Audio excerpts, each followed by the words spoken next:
اعوذ باللہ من الشیطان الرجیم بسم اللہ الرحمن الرحیم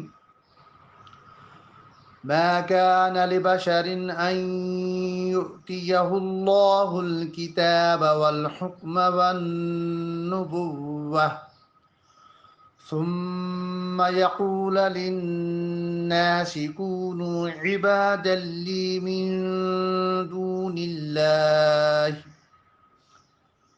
ولكن كونوا ربانيين بما كنتم تعلمون الكتاب وبما كنتم تدرسون صدق اللہ العظیم۔ ترجمہ: کسی آدمی کا یہ حق نہیں کہ اللہ اسے کتاب اور حکم و پیغمبری دے، پھر وہ لوگوں سے کہے کہ اللہ کو چھوڑ کر میرے بندے ہو جاؤ۔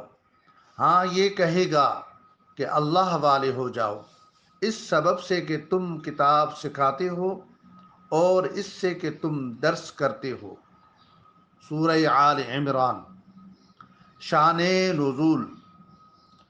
نجران کے نصارہ نے کہا کہ ہمیں حضرت عیسیٰ علیہ السلام نے حکم دیا ہے کہ ہم انہیں رب مانیں۔ اس آیت میں اللہ تعالیٰ نے ان کے اس قول کی تکذیب فرمائی اور بتایا کہ انبیاء کی شان سے ایسا کہنا ممکن ہی نہیں۔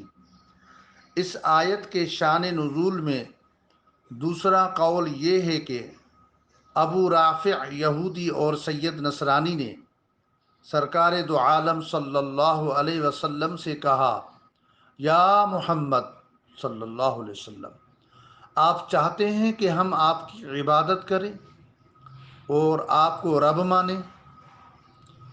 تو حضور کریم صلی اللہ علیہ وسلم نے فرمایا، اللہ کی پناہ کہ میں غیر اللہ کی عبادت کا حکم کروں، نہ مجھے اللہ نے اس کا حکم دیا نہ مجھے اس لیے بھیجا۔ بحوالہ تفسیر خزائن العرفان۔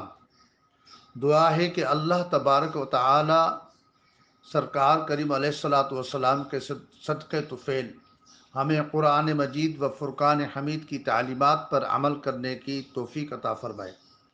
عزیزان گرامی، بکھرے موتی کے چینل کو سبسکرائب کریں اور لائک کریں اور اپنے دوست احباب سے شیئر کریں۔